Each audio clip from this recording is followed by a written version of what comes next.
Welcome back to Natural 2, our TTRPG talk show and podcast where we discuss various different things regarding this wonderful hobby of ours. I am Nathan, that is James, and today we are discussing the topic that has been kicked around the community for as long as 5e has been a thing, the caster versus martial disparity, or the problem. Some people would say it's not a problem, but I guess it's been in the communal focus enough that it has to be to some extent.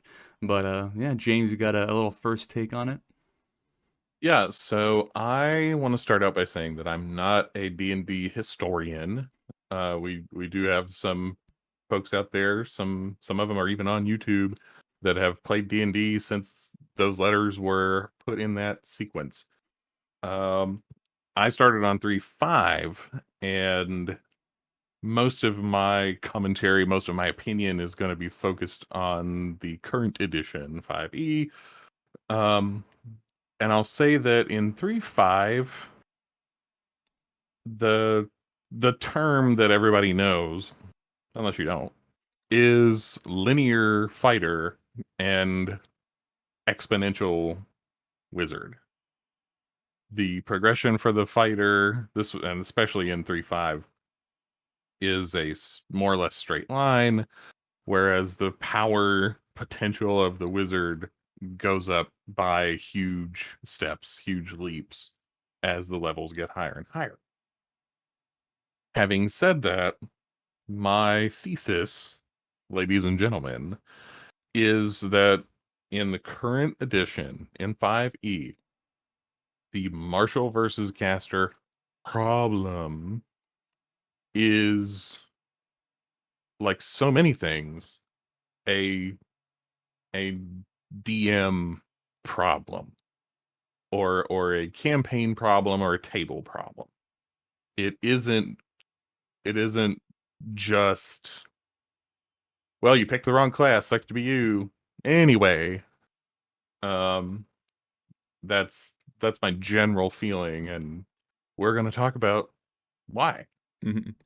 The first thing I want to pitch is nothing correlated with D&D, but it actually is a pretty interesting analogy as far as my mind kind of wraps around this topic.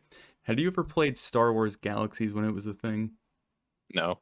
Okay, Star Wars Galaxies was a like open world MMO set in the Star Wars universe. It was very kind of like sandboxy, much different than the MMOs we have today. And they didn't have the Jedi class, or I guess the Jedi option when they first started the game, because then obviously everyone's going to want to be a Jedi versus trying to be like a smuggler or a trooper or a soldier or something like that. And then eventually, after a great deal of time, they did add it, and then lo and behold, everyone wanted to be a Jedi, right?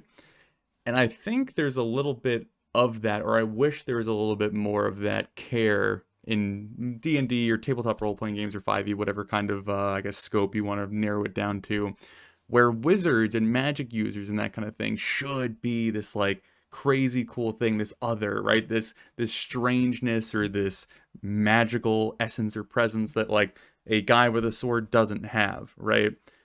But when you're sitting down at a group with, a bunch of players that all want to, be seen as equals and contribute to the story the same amount and have the same rough power level, it's difficult to have the wizard character and the city guard with a spear because there's a huge difference there. And if the wizard is inherently better, everyone's going to want to be a wizard.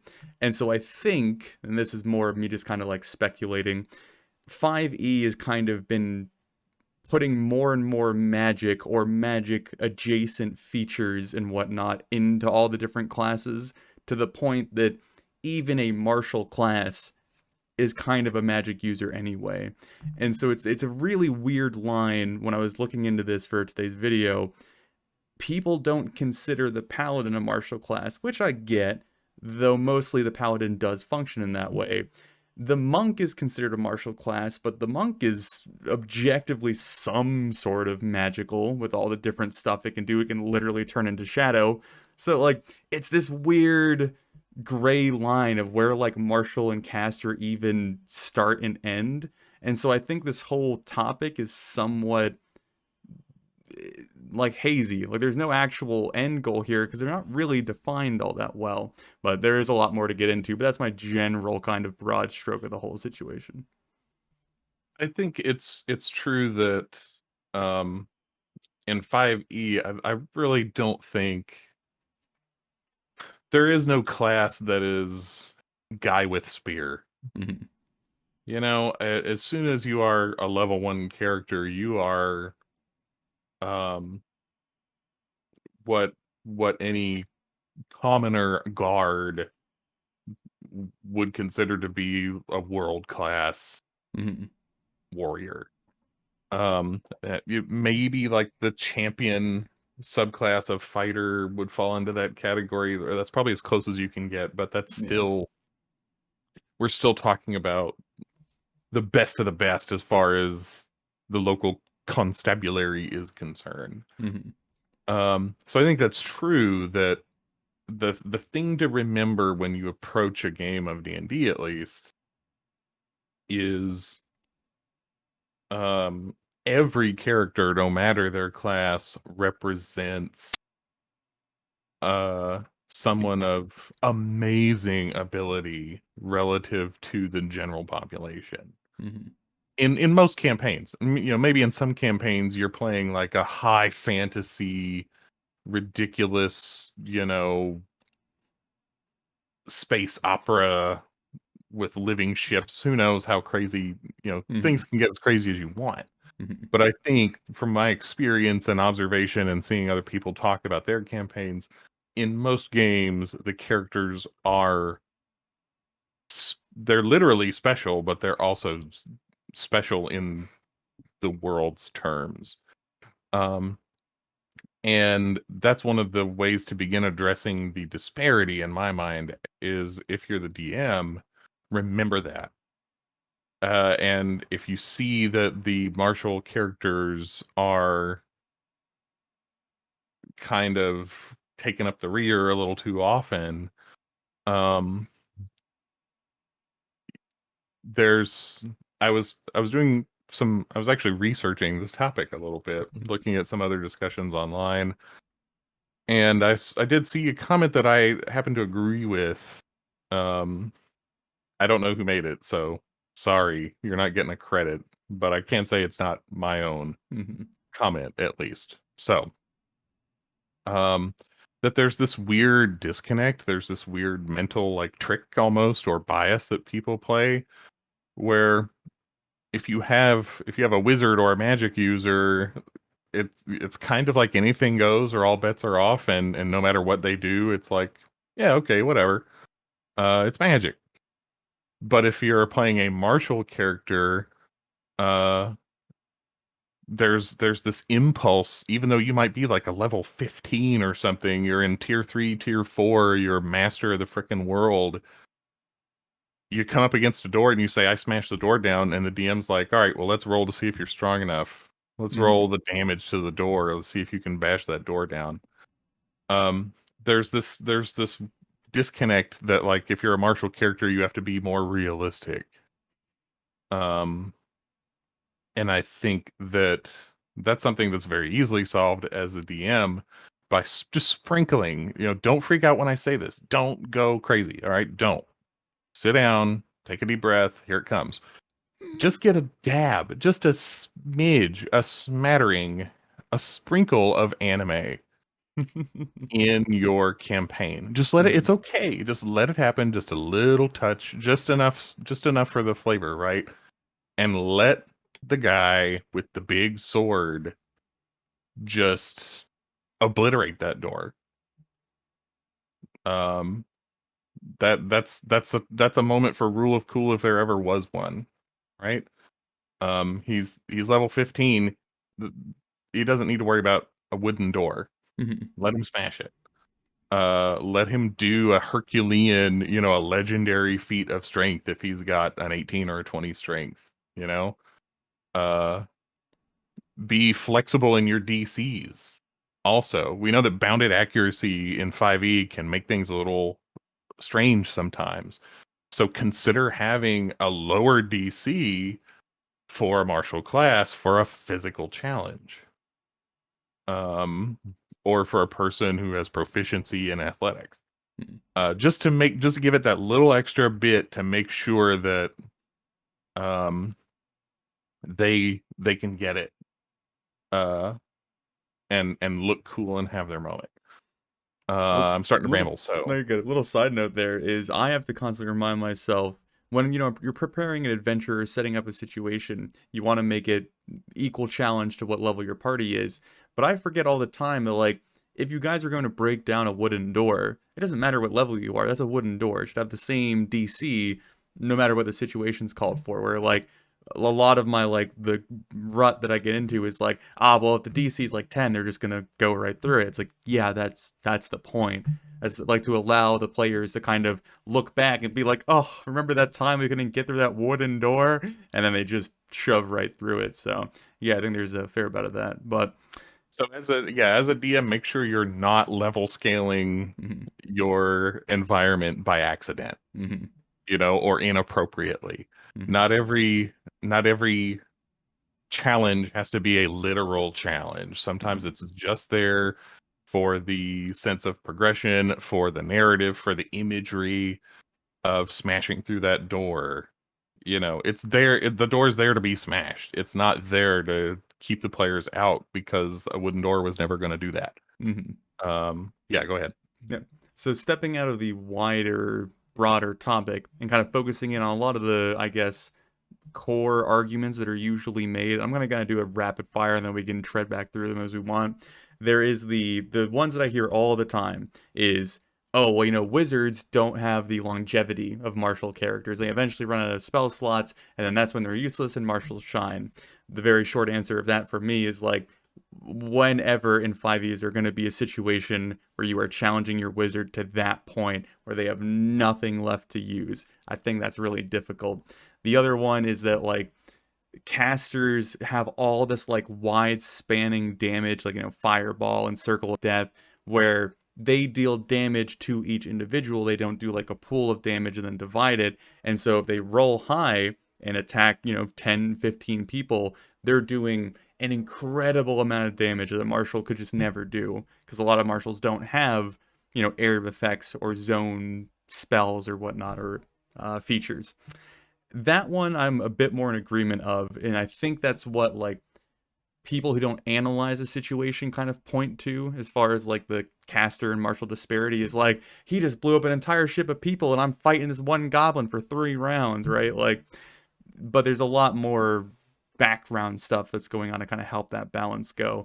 Those are the two really big ones that I hear or whatever. And then the third one you kind of touched on previously of the wizards become these like godlike beings who can destroy whole cities, and then the marshals are just swinging their little swords, which I think is just like a misrepresentation of what a high level martial character looks like. Because yeah, a level 15 martial is not a guy walking down the street struggling to do some hand-to-hand combat. So that's the three main arguments or the pillars of this argument, I suppose. So do with that what you will, sir. Yeah, I think that in a lot of cases, what you should be imagining for a high level martial character is something a little more um like the Matrix.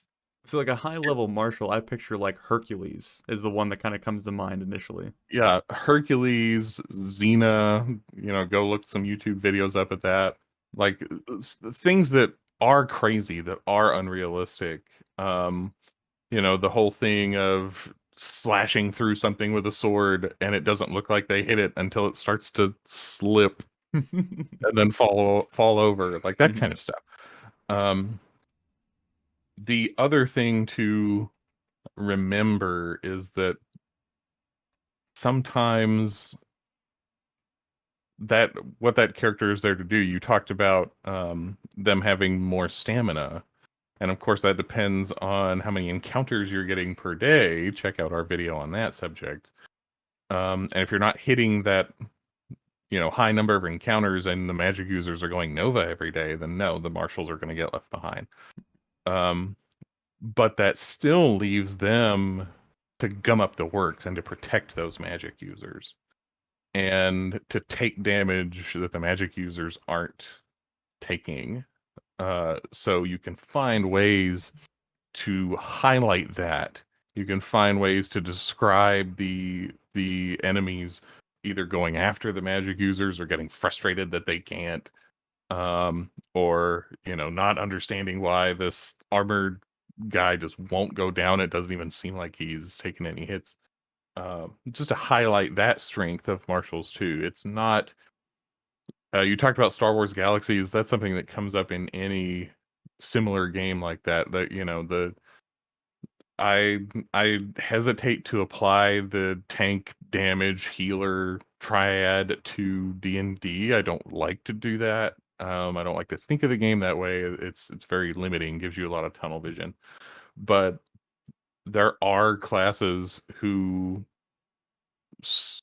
work very well in the tank role. Mhm. And that's a role that's not flashy.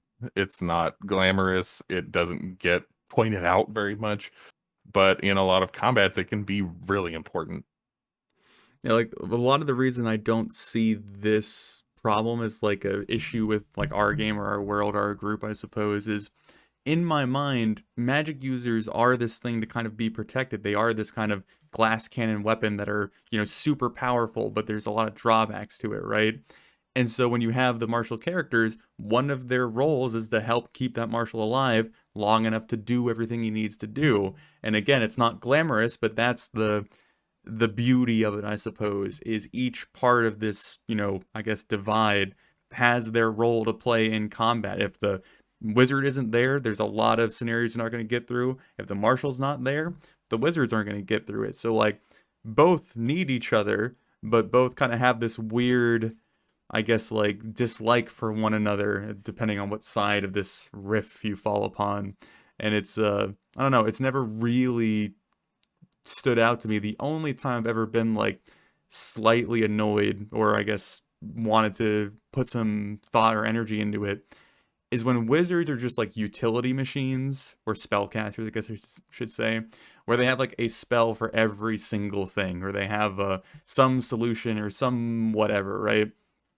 And mostly, I think that comes down to 5e is so bloated with material and like extra content books and all that kind of stuff.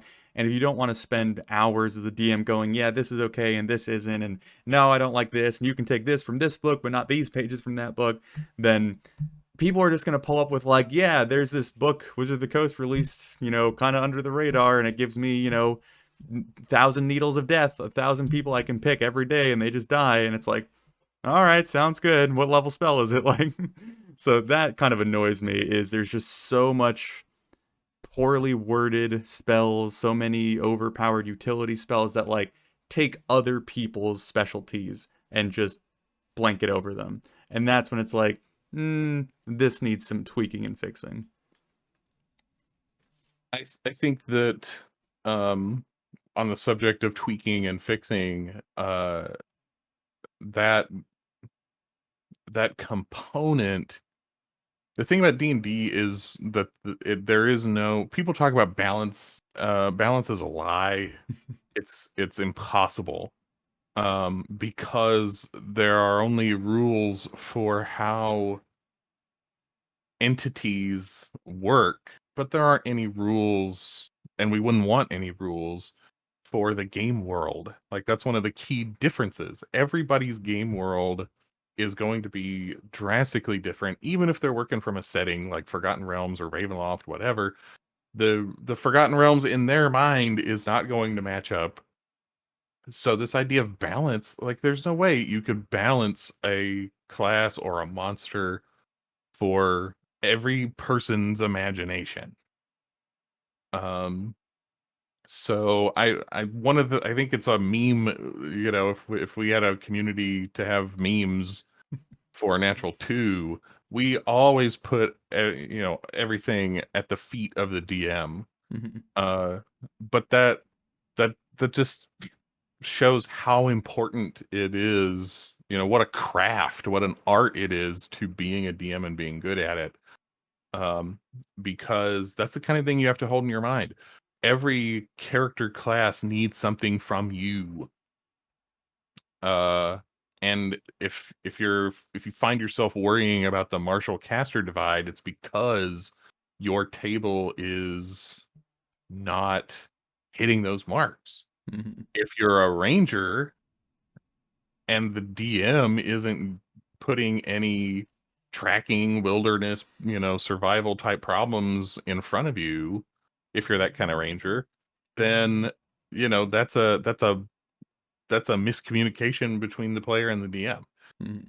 If you're a wizard and you're not finding any spells as loot, and there are no spells that you can buy in store, and you're just stuck with what you pick at level up, you're gonna have a tough road as a wizard, and that is again a miscommunication, or that's not jiving. And the marshals, it works exactly the same way. It's your job as a DM to remember them, to put problems in front of the party that can't always just be solved by a well placed spell.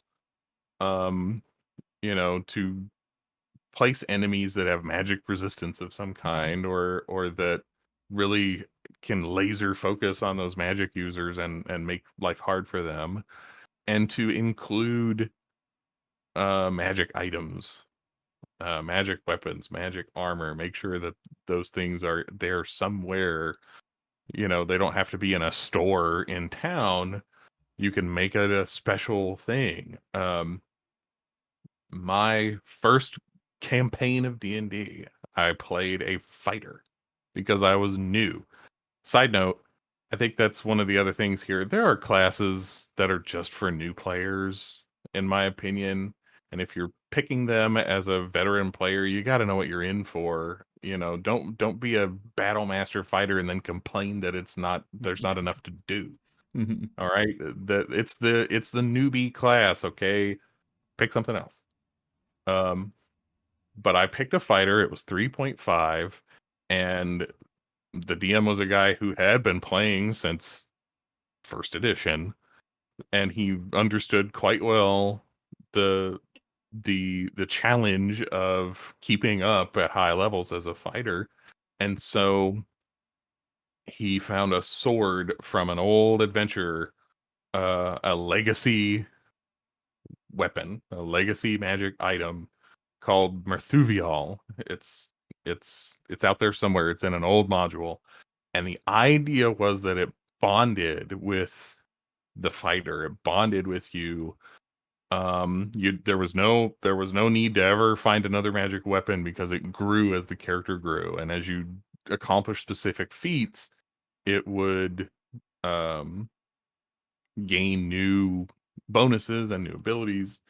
And so that right from the get-go was his way of addressing that problem, and say, no matter what, this magic weapon is special, it's just yours, and it's going to grow as you grow. Um, so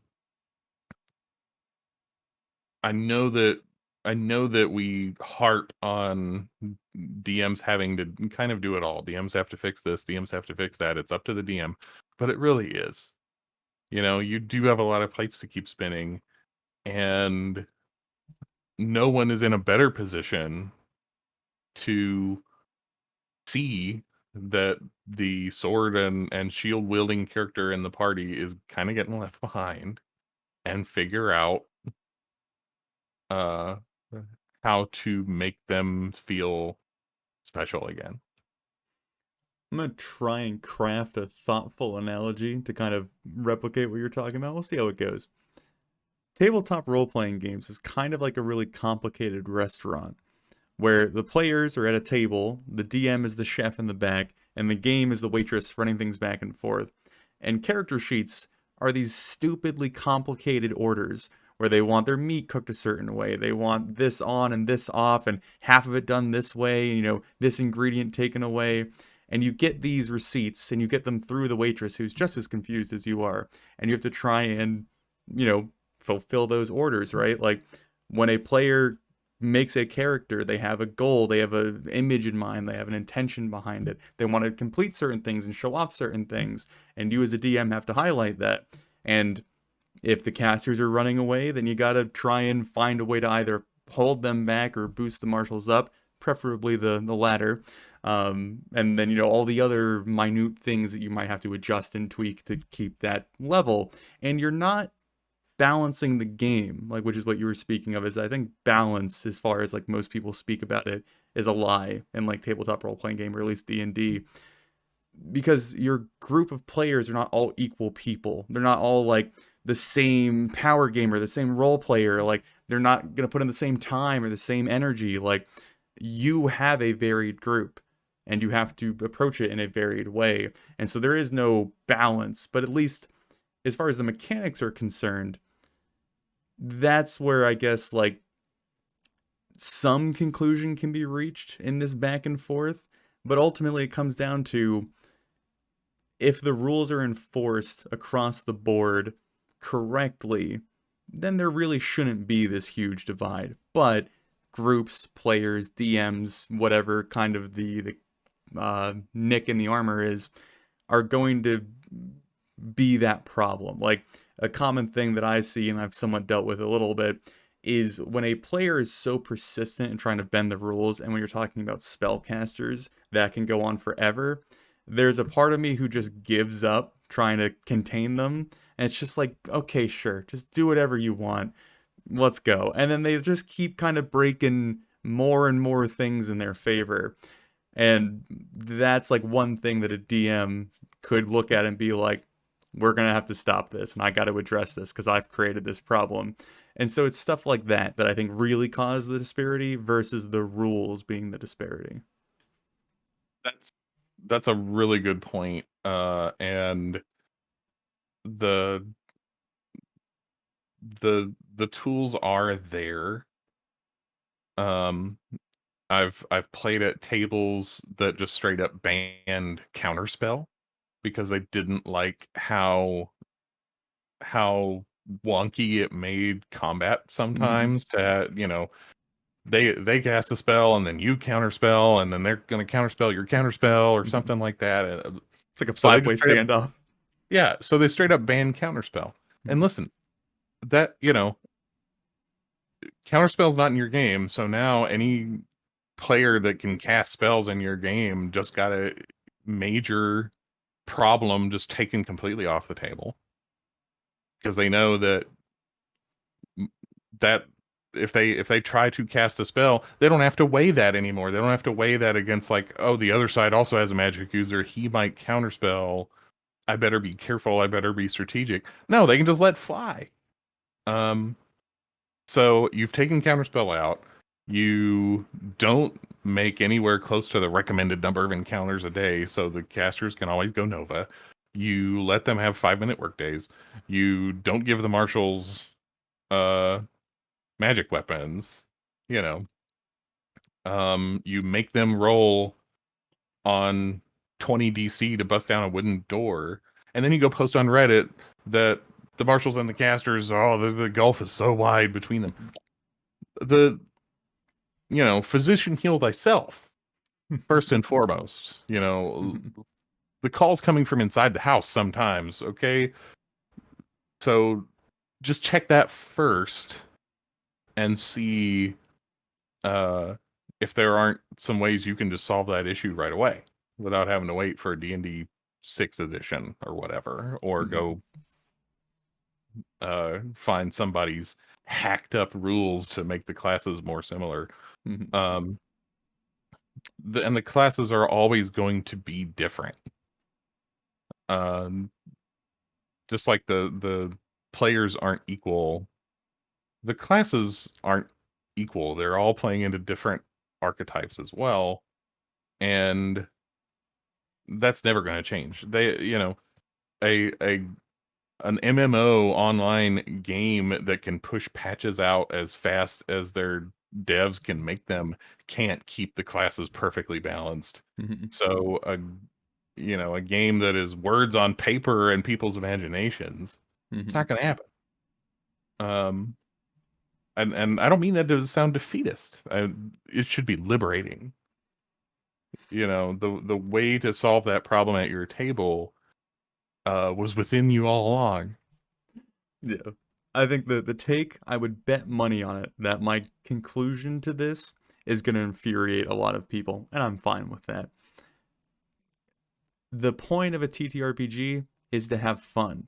Does it need to be balanced to have fun? Not all the time. Is there a disparity that is causing your group to have issues?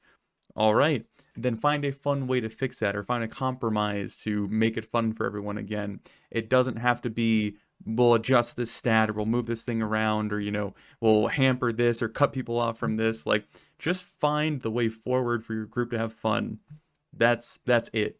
Like, even if it goes against the rules, if you have to make up your own stuff on the fly, if you have to talk to someone to find a solution, that's the goal. That's it. So this martial caster disparity, I don't think there is a beneficial outcome to it. I think it is just arguing for arguing's sake a lot of the time. Um, it's one of those things that I think gets blown out of proportion, or it's an argument that people remember having in previous editions, and they just Mm-hmm. have brought it forward out of habit. Um, it's sort of I put it in the same category as the Mercer effect. Like, uh, no, Matt Mercer didn't cause your game to be awkward. You just don't have the communication skills that you need to address the issue. Uh, Man, two hot takes right in a row. well, I've said that one before. Yeah. Um, that's uh, yeah. Anyway, I hope that this is like I don't mean to come across, like I said, as defeatist. Um, I I actually have a really optimistic or rosy view of I love all the classes, and I would play all of them eventually if given the time. And I also want to take a step back to something I said before about certain fighter subclasses being for new players. That's not meant as a slight either. It could be that you kind of want to be on cruise control even as an experienced player for a certain amount of time. That's okay. That doesn't make it bad. It's just, you know, don't don't get the butterscotch cone if you don't like butterscotch. Mm. I know I'm in the minority that if I ever was a player consistently, I would much rather play someone really simple and straightforward mechanically so that I can focus on the character, because it is an actual chore for me to worry about what spell I'm taking that day, and if this is a thing or that a thing, or if I remember this long rest feature that I have. Like, I just want to be a dude and go through the adventure and go through the story. Like, I really am so like mechanically uninterested that I would definitely pick the spear guy, and that would be me, and I would love it to death. That yeah, and and it would be up to your DM to make sure that you're not getting left behind. He's like, "Oh, you start shooting lightning out of your fingertips." I'm like, "No, no, no, no. I have a spear, and I stab. That's it." And remember, there's another side of this. There's a campaign that's out there somewhere that the DM is hell bent to make it low magic. There's no spells for the wizard to find. Hey, if you're Everyone out is there, hit me up. suspicious.